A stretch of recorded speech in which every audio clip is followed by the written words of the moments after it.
والصلاة والسلام على سيد الأنبياء والمرسلين وعلى آله وأصحابه ومن تبعهم ودعا بدعوتهم إلى يوم الدين. أما بعد، أعوذ بالله من الشيطان الرجيم. بسم الله الرحمن الرحيم. ويا أهل الكتاب تعالوا إلى كلمة سواء بيننا وبينكم ألا نعبد إلا الله ولا نشرك به شيئا ولا يتخذ بعضنا بعضا أربابا من دون الله. صدق الله العظيم. ইসলামী আন্দোলন বাংলাদেশের উদ্যোগে আয়োজিত চরমনাই দরবারে অনুষ্ঠিত আজকের এই ঐতিহাসিক ওলামা মাশায়েখ সম্মেলনে উপস্থিত ইসলামী আন্দোলন বাংলাদেশের মুহতারাম আমির পীর সাহেব চরমনাই সৈয়দ রেজাউল করিম হাফিজাহুল্লাহ, অন্যান্য শীর্ষ ওলামায়ে কেরাম এবং সমবেত ওলামা মাশায়েখ বা আমার প্রাণপ্রিয় ধর্মপ্রাণ মুসলমান ভাই বন্ধুগণ, সংক্ষিপ্ত পরিসরে কয়েকটি কথা। আজকের বাংলাদেশের বিশেষত জাতীয় রাজনৈতিক প্রেক্ষাপটে ওলামায়ে কেরামের সামনে ঐতিহাসিক সুযোগ এসেছে এবং সুযোগ আসার কারণে তাদের কাছে ঐতিহাসিক জিম্মাদারি এবং দায়িত্ব পড়তেছে। আমরা যদি আজকের এই প্রেক্ষাপটে আমাদের দায়িত্ব পালনে ব্যর্থ হই, ইতিহাস আমাদেরকে ক্ষমা করবে না। এই জন্য যাদের কাঁধে দায়িত্বের বোঝা, আমরা শুধুমাত্র একজন ব্যক্তি নই, যেমন ইতিপূর্বে অনেক ভাই বলেছেন, হযরত শাইখুল হাদিস আল্লামা আজিজুল হক রাহমাতুল্লাহি আলাইহির দায়িত্বের জোয়াব এখন আমার কাঁধে। হযরত পীর সাহেব মরহুম সৈয়দ ফজলুল করিম রাহমাতুল্লাহি আলাইহির দায়িত্বের বোঝা আমাদের বর্তমান হযরত পীর সাহেবের উপর। মুফতি ফজলুল হক আমিনী রাহমাতুল্লাহি আলাইহি সহ আকাবিরদের দায়িত্বের বোঝা আমাদের ভাই মাওলানা মুফতি সাখাওয়াত হোসেন রাজীর কাঁধে। এমনি ভাবে আমরা বর্তমান প্রজন্ম আমাদের পূর্বসূরীদের রেখে যাওয়া একটি সুন্দর প্ল্যাটফর্মের উপর আজকে আমরা দাঁড়িয়ে আল্লাহর দ্বীনের কাজ করার সুযোগ পেয়েছি। কাজে এই জায়গা থেকে আজকের এই জাতিকে যদি আমরা নেতৃত্ব দিতে, যথাযথ দিক নির্দেশনা দিতে যদি আমরা ব্যর্থ হই, তাহলে আমাদেরকে অনেক বড় মাসুল গুনতে হবে দুনিয়াতে এবং আখিরাতে। আমি আজকের যে জাতীয় চাহিদা, বিশেষ করে সারা বাংলাদেশের সকল ধর্মপ্রাণ শুধু নয়, যারা ধর্মকে ভালোবাসে অন্তত তারাও ইসলাম প্রেমী সকল মানুষের অভিন্ন চাহিদা হলো ইসলামী নেতৃত্ব তারা ঐক্যবদ্ধভাবে জাতির সামনে অগ্রসর হোক, জাতির সামনে উপস্থিত হোক।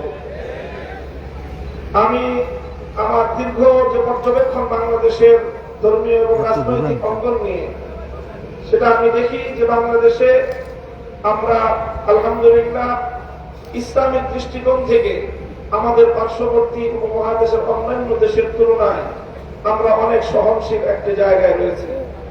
আমাদের বাংলাদেশে ইসলামপন্থীদের মধ্যে পারস্পরিক ঈমান এবং কুফরির কোন ইখতিলাফ নেই, মতবিরোধ নেই, যেটা আমাদের পার্শ্ববর্তী দেশগুলোতে রয়েছে।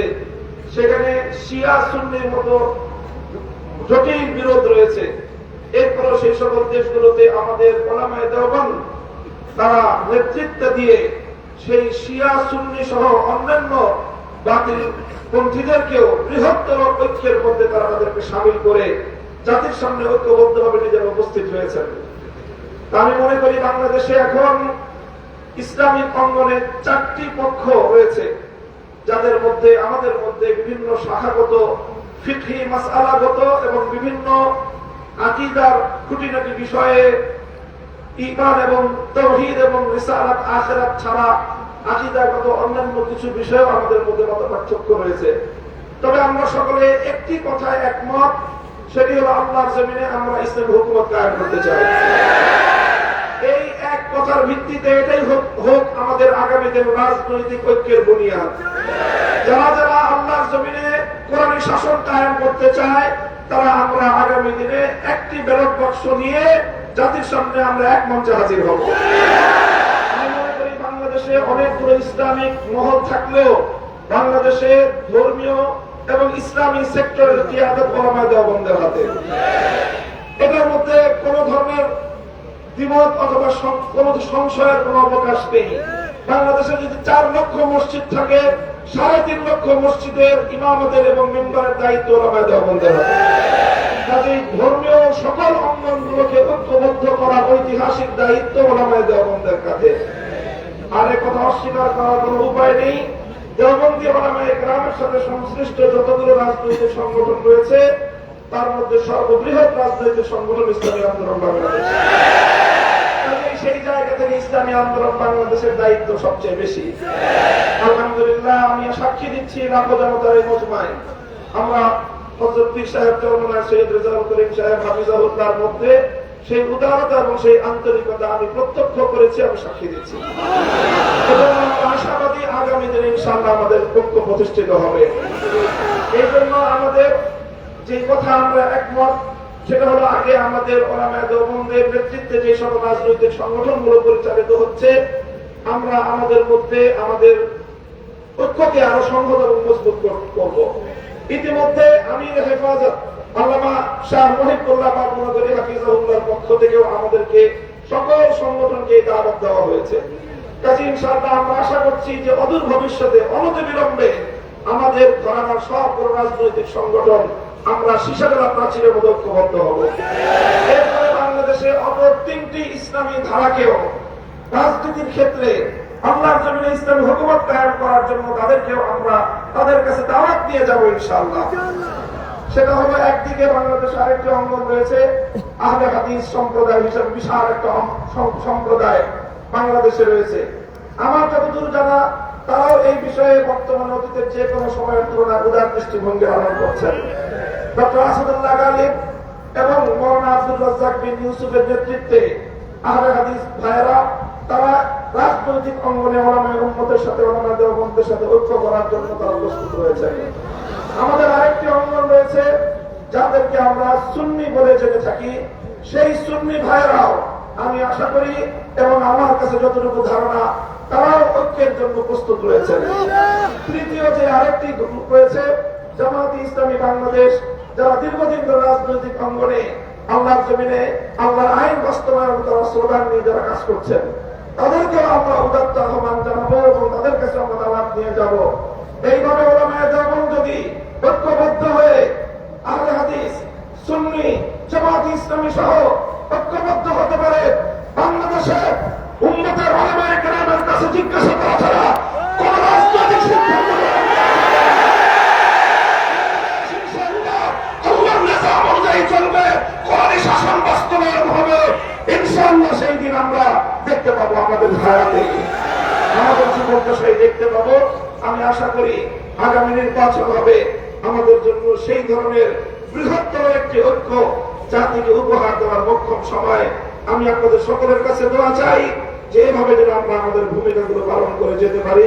বাংলাদেশ খেলাফত মজলিসের পক্ষ থেকে আমি আজকের এই ঘর মজলিসে এই ধরনের কার্যক্রম পরিচালনায় আমাদের শতভাগ উদারতা এবং আন্তরিকতা পূর্ণ ভূমিকা পালন করার প্রতিশ্রুতি দিয়ে যাচ্ছি ইনশাআল্লাহ। আসসালামু আলাইকুম ওয়া রাহমাতুল্লাহ।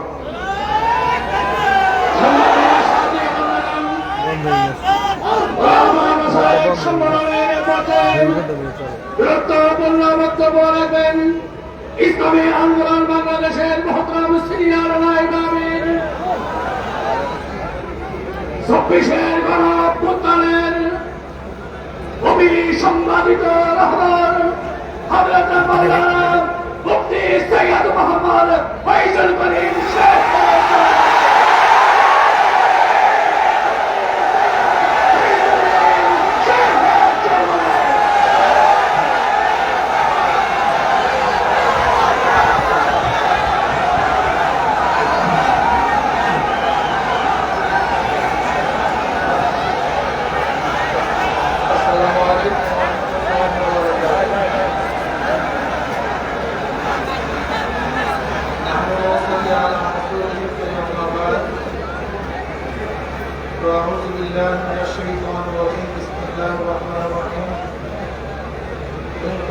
الله ليجعلكم فرقان صدق الله العلي العظيم আমার গবেষণায় বক্তব্য আমার একমাত্র কারণ হল আমার গবেষণা ভুল না বলতে পারে না বলতে পারে। আমাদের সমস্যা হল অন্তরতা নেই, অন্তরের মোহাম্মত নেই, ভালোবাসা নেই। এই জন্য যতই ঐক্য করি এখন ঠিক থাকে। এই জন্য আমি মনে করি যে আমাদের পরবের ঐক্য যদি হয় সে ঐক্য থাকবে না। যেমন স্পেস ফিটিং হোক, যে কোনো মূল্য আমি কোনদিনই দেখি নাই যে খুব গুরুত্ব মূল্য। অনেকে দেখছি একসাথে বসলে খুব আনন্দিত হয়, এটাও দরকার আছে, খুব ভালো। কিন্তু লূত আলাইহিস সালাতু ওয়াস সালাম তার স্ত্রী একই বিছানায় ছিল, কিন্তু ঐক্য ছিল না। নবী নূহ আলাইহিস সালাতু ওয়াস সালাম তার সন্তান একই ভাবে ছিল, ঐক্য ছিল না। নবী ইব্রাহিম আলাইহিস সালাতু ওয়াস সালাম তার বাবা একই বাড়িতে বসবাস করতে, ঐক্য ছিল না। কিন্তু নবী আলাইহিস সালাতু ওয়াস সালাম রস কুনি ভিন্ন জায়গায় ছিল, কিন্তু ঐক্য ছিল। আমি সেই ঐক্য চাই। তার মুখ গুলো কারোর জন্য আছে, স্টেজে বসলাম, আনন্দ করলাম, মুক্তি করলাম, বক্তব্য দিলাম, এরকম বহু দেখেছি আমরা ওই বয়সে। কিন্তু পরবর্তীতে পুরো আমরা সবচেয়ে বেশি ক্ষতি হয়েছে। আমরা কি পারিটা করবো ঐক্য, ইসলাম হুকুমাত কায়েম করার জন্য ঐক্য, নিজের সমস্ত স্বার্থকে জনগণ দিতে, ইসলামের স্বার্থকে প্রাধান্য দিতে, ইসলাম হুকুমাতকে কায়েম করার জন্য চেষ্টা করতে পারি না। যদি আসল ইসলাম হুকুমাত কায়েম করতে চাই, তার ছাড় দিতে পারবো না। কেন ছাড় দিতে পারবো না? এই প্রশ্নের জবাব দেন। ইসলাম হুকুমাতই চাই, তাহলে আমি কেন ছাড় দিতে পারবো না? আমি স্ত্রীকে বললাম, ইসলামী আন্দোলন বাংলাদেশ কোনো ভুল যদি থাকে আপনার ওলামায়ে কেরাম ধরিয়ে দেবেন। যদি বলেন এইটা বাদ দিতে হবে, সেইটা বাদ দিতে হবে, সেইটা বাদ দিতে হবে, বাদ দেবো।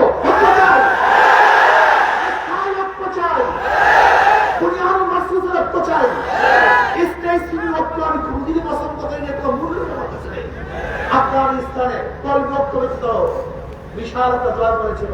পরবর্তী তাদের মধ্যে সবচেয়ে বেশি মারামারি কাটাকাটি হয়েছে, কিন্তু পরবর্তীতে এমন ভাবে নেতৃত্ব দিয়েছে আর কোনো মারামারি কাটাকাটি হয়নি। আপনি দেখেছেন, ধরে নেন অলভদ্রান। আজকে আমরা পরিবর্তিত একটা স্টেজ থেকে লক্ষ্য করলাম, ইসলাম হুকুমাত কায়েম করলাম। পরের দিন কি হবে বলেন? পরের দিন কি হবে ভাই? আমিরা চিন্তা, তারপর আমাদের কাজ না, স্থায়ী ঐক্যের চেষ্টা। দেখেন, স্টেজ থেকে কথার মধ্যে অনেক স্বাদ আছে। ডায়াবেটিস রোগীর জন্য মিষ্টির মধ্যে বহু স্বাদ আছে, কিন্তু ভবিষ্যৎ ভালো না। স্টেজ থেকে ঐক্যের মধ্যে অনেক স্বাদ আছে, কিন্তু ভবিষ্যতে ভালো দেখি না। এটা প্রয়োজন নেই তা বলছি না। আজকে যারা আসছে, আমি কমপক্ষে অনুরোধ করি এই মাঠে, এখানে আমরা ঐক্য হই যে আমরা যত কিছু হোক না কেন, এখানে যারা আছে এরা বিচ্ছিন্ন হবো না। এখানে যারা আছি যাই হোক না কেন, এরা বিচ্ছিন্ন হবো না। আগে ভিত্তি স্থাপন করেন, ভিত্তি বেশ কিছু হয় না। আমাদের হক আগে ঐক্য হন। যদি আপনারা ঐক্যবদ্ধ হতে পারেন, তাহলে আপনাদের এমন সুযোগ আছে, আপনারা যা ইচ্ছা তাই করতে পারবেন। কি কর যে আমাদেরকে বাদ দিয়ে কেউ কিছু করতে পারবে না। আমি বলি, আমরা ইসলাম হুকুমাত কায়েম করবো, ওদেরকে আমাদের গোলাম বানিয়ে রাখবো। বাদ দিয়ে আমাদের কি আমরাই ক্ষমতায় যাবো? ক্ষমতা যাবো আমরা। মুসলমানদের দেশে ওলামায়ে কেরাম ক্ষমতায় যাবে, এটা যৌক্তিক। ক্ষমতায় না যাওয়াটা অযৌক্তিক। কাজে আপনারা ঠিক থাকেন। এখানে যারা আসক্ত হন, আমি চ্যালেঞ্জ দিলাম, ইনশাআল্লাহ ইসলাম হুকুমাত কায়েম হবে, এদেশের কলেমার পথে উদ্যায়ন হবে। আল্লাহ আমাকে আমাদের সবাইকে কল্পক হাত দান করুন।